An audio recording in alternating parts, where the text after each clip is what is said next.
So here's another question actually that I'll ask right now. Okay, before COVID-19, there was a significant push to teach classes online. Do you think our current predicament will have a larger impact on face-to-face classes going forward, and are ensembles in danger? I know this was discussed a little bit at on our second panel, or first panel rather, but yeah, it is a concern. So if I could jump in, you know, so much of what we do requires, interpersonal interaction, and, whether it's ensembles, the extent to which, conducting can be taught, in an online format.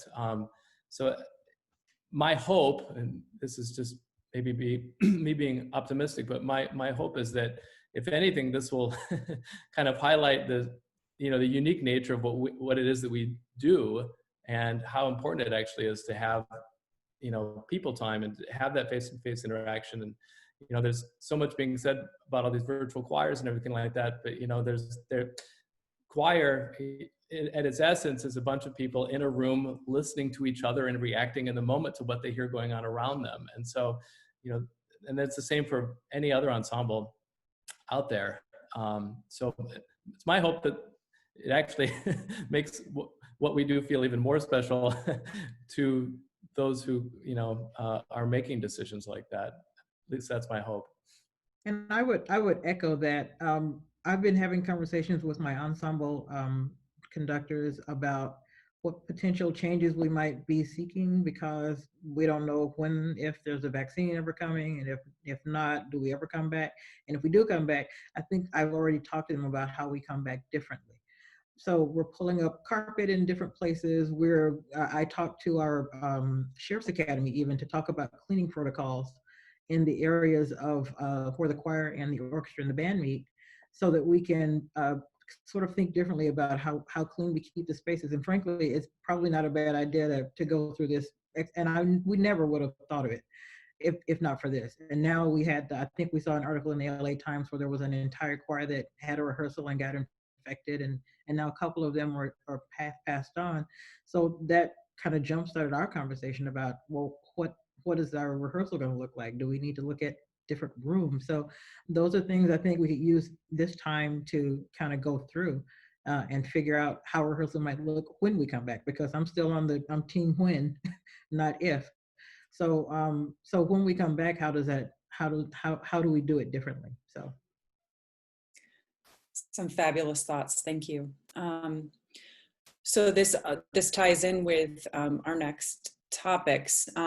This is our other topics that we have listed, which are very important to our communities. What is happening with study away programs and summer programs at your universities? And I'll go to Michael for this first.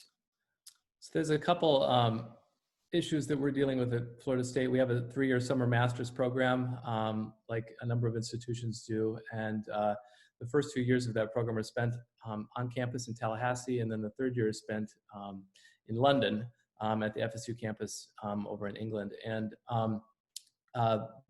that portion of the summer master's program for this summer has been canceled at FSU. The university has made the decision to cancel all international study abroad programs for the entire summer. And so we're involved in conversations about how we're going to handle that, whether we kind of double up and try to offer a year in London or a summer in London for both those who would have gone this summer and people coming, the following summer, and kind of stretch that time out to accommodate that. Do we give people who just really wanted that degree and be done with it an alternative, whether through an independent study or some kind of online substitution to get done this summer? What about students who were going to leave a master's program with us and we're planning on going into a doctoral program in the fall? They need a degree,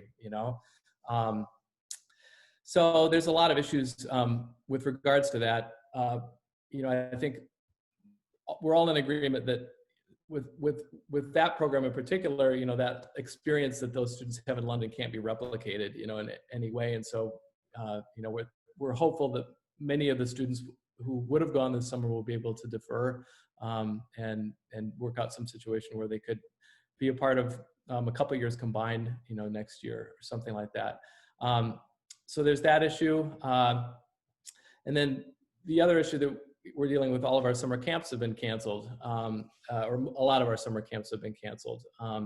And that's a real recruitment pipeline for us, as it is for many places. And so the ways in which, we can try to fill the gaps that may need to be plugged from that lack of, interpersonal on-campus experience that we know is so formative in attracting, students to our universities and colleges. Those are all issues we're going to have to deal with and try to figure out. But I think overall, with regards to that summer master's program, we're trying to encourage people to get that in-person experience to the extent that they can.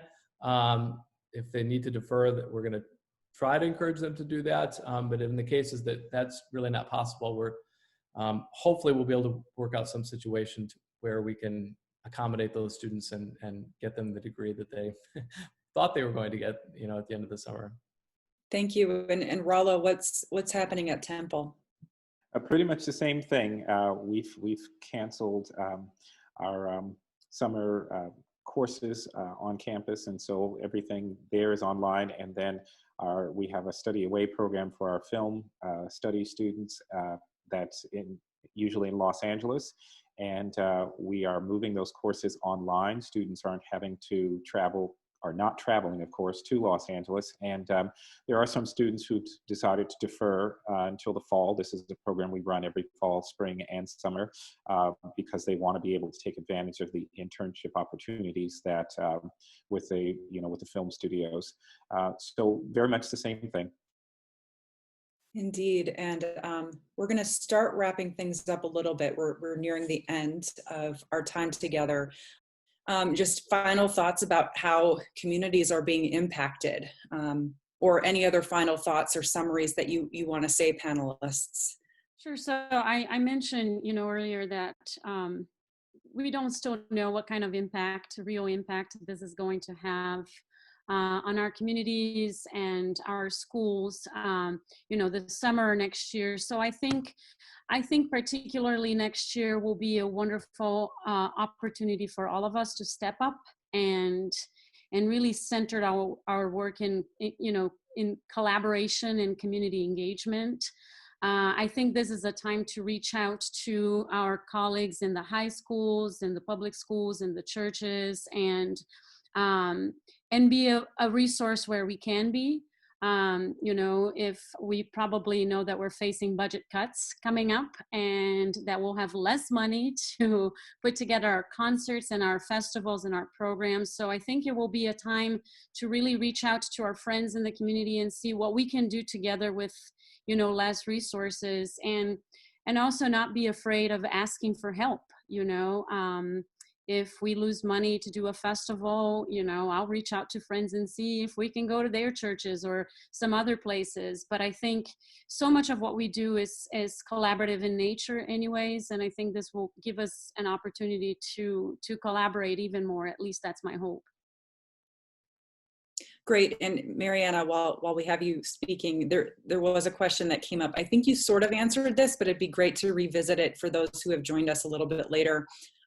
Somebody asked, would the panel view a move to another institution with pre-tenure status as ill-advised in the era of Corona? So someone who is already in a tenure track position to move to a non-tenure position? Yes.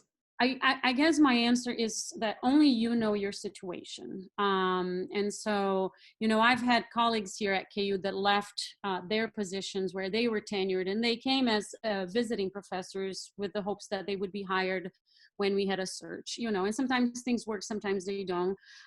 So only you know what the situation is, but what I would say is that there's just too much uncertainty now, and it's not very likely that a lot of institutions will be able to hire or run a search next year. So if you are in a good position and you are happy where you are, I would stay.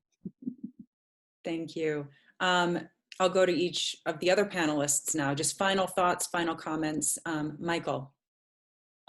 You know, I was in a meeting yesterday where we were trying to figure out, you know, accommodations for various programs that we could make. And the worry was that, you know, if we made some accommodations now, would that become a slippery slope for people going forward? You know, if we say we can do a DIS to substitute this certain thing now, well, why couldn't somebody do that in the future?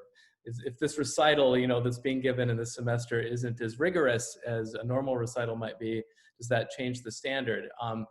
And, you know, the prevailing sentiment, which I think makes a lot of sense, was that this is a temporary situation. And yes, it will probably have some long-term ramifications in terms of, you know, how universities operate and how the world operates and that kind of thing. But by and large, we will get back to doing things as we've normally done them, you know, to a large extent. And so my feeling is that, that we shouldn't be afraid to make whatever accommodations we need to right now to make this situation work and to do as best we can.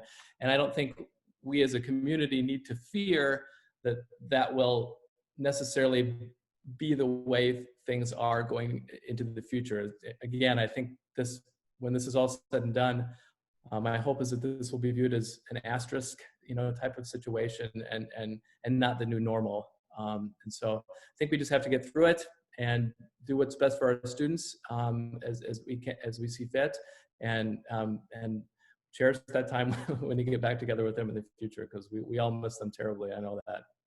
For sure, for sure. Kellery, some final thoughts from you.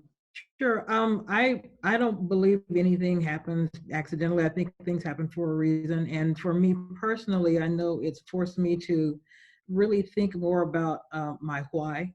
I talk a lot to my faculty about why. Why do you do this? Choral directing or conducting is a what. But when you know your why, your what has more value because you're walking in and through your purpose. So use this time to focus in on you and why you do what you're doing, and it will make your what so much more spectacular in the coming months and years to come. So if I gave anybody any advice, is appreciate what you've got, know your why, and use this time to really focus on what you do and the importance that you bring to your communities. That's beautiful and very inspirational. Rollo, some final thoughts from you. I appreciate this opportunity to be on this panel, and I appreciate my colleagues and all their wonderful insights. I would just leave by saying that at the beginning of my semester here, I teach a choral pedagogy seminar once every 2 to 3 years or so. And the first day of class, we talk about what kind of conductor will you be? One who focuses on people, one who focuses on process, one who focuses on product. And of course, if the truth be told, we're trained to sort of engage all three of those concepts simultaneously. We're always thinking about the people, we're always thinking about the product, we're always thinking about the process. But as we move and get more advanced in our careers, we begin to think more about the product, perhaps more so than the process and the people.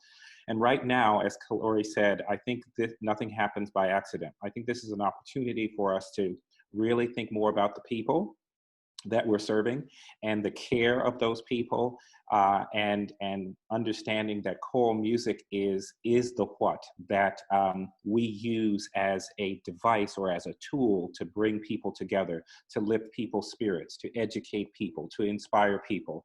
So I would just say that I have more than ever in these last 3 weeks have had to practice what I preach and think more about the people, and maybe not so much about process and product right now. And even when we come back together, will the product really be that important initially? Of course, we all want excellence, but we have to think about the people in the process of building that artistic product that we all want to be proud of. So well said by each of you. And we are coming up to the top of the hour. And I just want to say thank you so much to this panel for their insights and advice and encouragement. It's a true gift to have each of your perspectives here. And I just want to thank all of the panels and colleagues that have been participating in the webinars, as well as the attendees. I think this is one of the best things we can do at this moment is just to come together as a community the best that we can and to share our ideas.